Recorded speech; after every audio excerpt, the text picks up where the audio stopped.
Iunie a apărut o problemă deosebită la uzina de apă Caransebeș, respectiv o turbiditate de 710 grade NTU, ceea ce a făcut imposibilă tratarea și aducerea în parametri normali a apei distribuite în municipiul Caransebeș. E o depășire enormă, astfel de turbidități noi la municipiul Caransebeș n-am avut.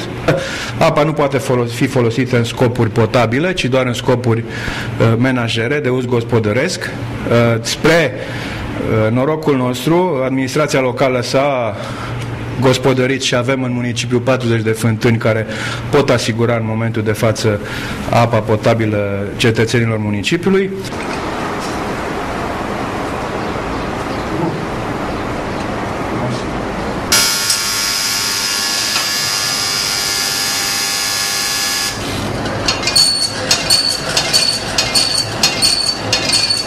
Și a venit apa de adevărat? Deci asta e apa bună. De ce?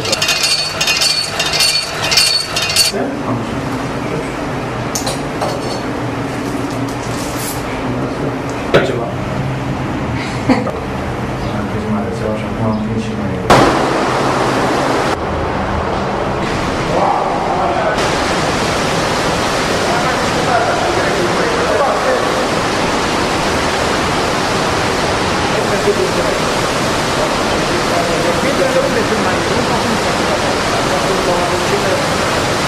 Mai un pic.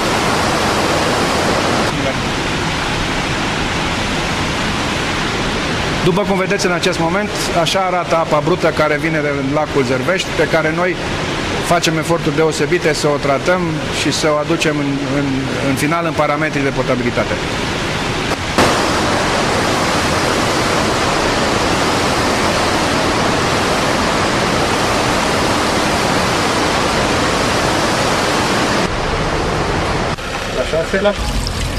Luați pentru acasă apă? Da. La robinete cum e?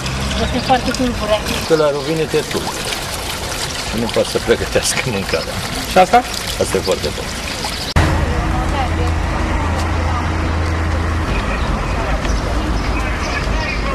Doamne, dar de ce nu plecare?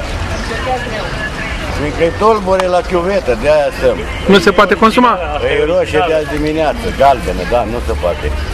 Apa lui Băsescu acolo pe conductă. De ce e portocalie? Aproape portocalie.